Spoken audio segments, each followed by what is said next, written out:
Right. Welcome back to the debate. Ramakrishna గారు, అందరిలోనూ ఇదే.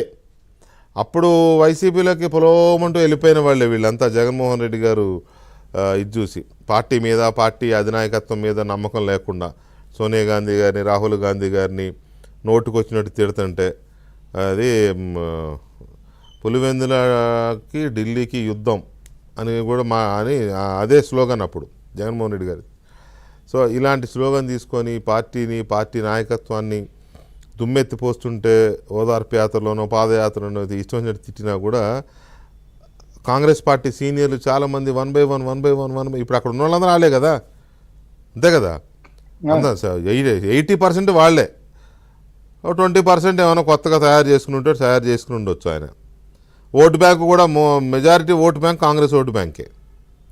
సో ఈ సిచ్యువేషన్లో మళ్ళీ అదే ఓల్డ్ బ్లడ్, ఇప్పుడు అదే ఆళ్ళ రామకృష్ణారెడ్డి, అదే మల్లాది విష్ణు, లేకపోతే ఇంకేదైనా మొదలవుతీలే వరుసగా. ఎందుకంటే ఇప్పుడు ఇటువంటి వాళ్ళందరికీ వేరే పార్టీలోకి ఎంట్రీ ఉండదో, లేకపోతే ఇబ్బంది అవుద్దనో ఇటు వచ్చేవాళ్ళే ఉంటారు. సో ఇదే బ్లడ్తో కాంగ్రెస్ పార్టీ ముందుకెళ్తే షర్మిల గారి ఫేస్ ఒక్కటే కొత్త ఫేస్ ముందు కదా. సో ఎంతవరకు సక్సెస్ అవుద్ది? మీరు అనుకున్న టార్గెట్ అచీవ్ అవుతారు సార్? అంటే అదే బ్లడ్ అంటే వాళ్ళు well established leaders. Well established లీడర్గా జగన్మోహన్ రెడ్డి గారికి ఏమీ ఆ పార్టీ పెడతానే ఆయన బలం లేదు. అది మా బలాన్ని వీరి ద్వారా అక్కడికి చేరువేసుకోవడం జరిగింది. వీరి ద్వారా చేరవేసుకున్న బలం మళ్ళీ వీరు వెనక్కి వస్తా అన్నప్పుడు ఖచ్చితంగా మా బలాన్ని మేము కొంత వెనక్కి తీసుకోగలిగే సత్తా వీరి ద్వారానే వెనక్కి వస్తుంది. At the same time Sharmila గారు ఒక యాడెడ్ అడ్వాంటేజ్ గా మళ్ళీ ఉన్న వాస్తవాలు మొన్న కూడా మనం ఆవిడ ఆర్కే గారితో ఇంటర్వ్యూలో చెప్పడం జరిగింది. సోనియా గాంధీ గారిని కలిసినప్పుడు కొంత వాస్తవాలు నేను తెలుసుకోగలిగాను అనేది మన ఓపెన్ హార్ట్ లో ఆవిడ మాట్లాడడం జరిగింది.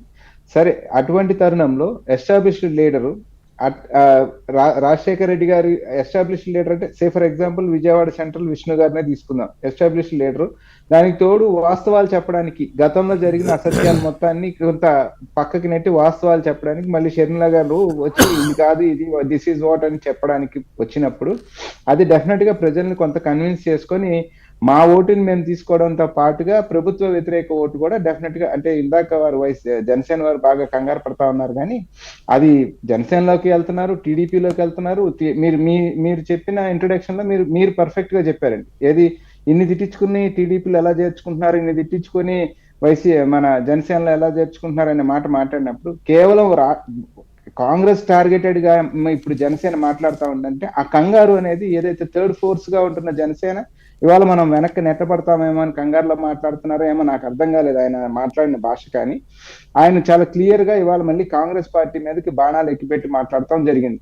అయ్యే గనక మనం విమర్శించుకుంటా పోతే లెటర్ అండ్ స్పిరిట్ అమలు చేస్తాను, విభజన హామీలు అని చెప్పిన నరేంద్ర మోడీ గారి జట్టు కట్టాం మనం.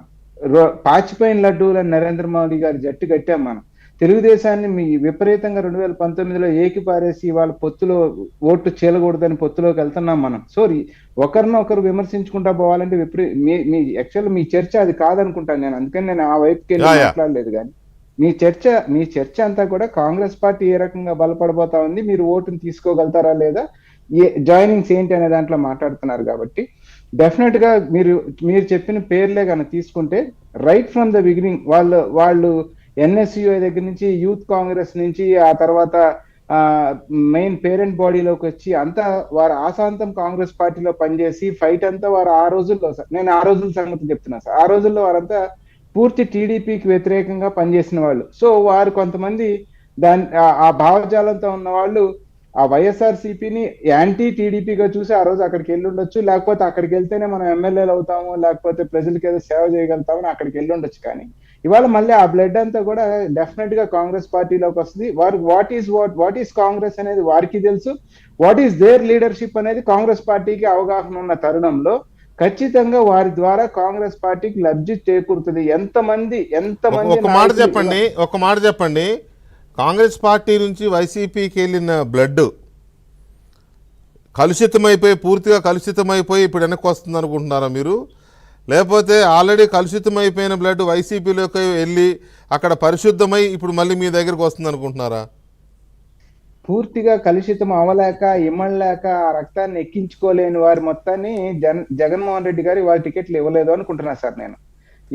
ఎవరైతే వారి బాణీలో వారి పందాలో నడవలేకపోయారో, ఆ భాషని దీన్ని పూర్తిగా అందిపుచ్చుకోలేకపోయారో అటువంటి వారిని చాలా మందిని ఆయన పక్కకు పెట్టారు అనుకుంటున్నాను. ఎందుకంటే ఆర్కేగా ఇప్పుడు ఆల రామకృష్ణారెడ్డి కన్నా విధేయుడు, లేకపోతే ఆల రామకృష్ణారెడ్డి కన్నా ఆ పార్టీ పట్ల విశ్వసనీయత ఉన్న వ్యక్తి లేరు.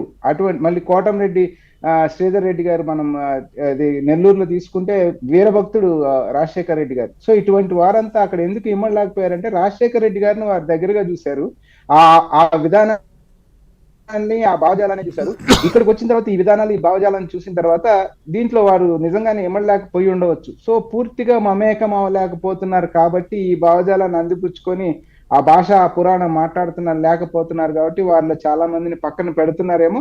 పక్కన పెడుతూ కూడా నేను ఇందాక చెప్పినట్టు వారిని మళ్ళీ రాజకీయాలకు పనికి రాకుండా వారి రాజకీయ సమాధి కడదామనే దాంట్లో వారి చేతగాని వారు అని ఒక ముద్రేసి పంపిస్తున్న తరుణంలో కాంగ్రెస్ పార్టీ అనే ప్లాట్ఫామ్ దక్కింది. సరే ఎవరి ఓటు ఎవరు ఎక్కడ చీలుస్తారు అనేటప్పుడు డెఫినెట్ గా రేపు ఫీల్డ్ లోకి వచ్చినప్పుడు ఏ రాజకీయ పార్టీ మెరిట్స్ వాడు చెప్పుకుంటాడు, లేకపోతే అవతల రాజకీయ పార్టీ యొక్క డిమెరిట్స్ యువతల రాజకీయ పార్టీ చెప్తుంది. ఎండ్ ఆఫ్ ది డే ప్రజలు తెలుసుకుంటారు ఎవరు ఏం చేశాము ఎందుకు చేశాము అనేది ప్రజలు తెలుస్తారు ఆ విషయాలు మొత్తంగా. కానీ ఇవాళ చేర్చుకోవడానికి ఖాళీ ఉన్న ప్రతి చోట ప్రతి రాజకీయ పార్టీ అరువులు చాచే ఉంది.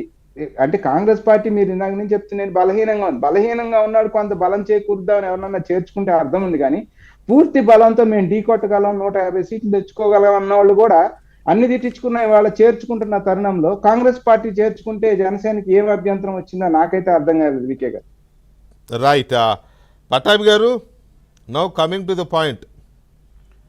నేను అభ్యంతరం చెప్పలేదండి వికే గారు, పర్లేదు చెప్పట్లేదు. పర్లేదండి, ఒక రాజకీయ పార్టీ ప్రతినిధిగా నిన్నటిదాకా బూతులు తిట్టించుకున్నారు కదా, మిమ్మల్ని బూతులు తిట్టించుకున్నాం. మాకేం అభ్యంతరం అండి? వంశీ మిమ్మల్ని ఎట్లా మాకు అభ్యంతరం ఎందుకు? మాకేం కంగారు?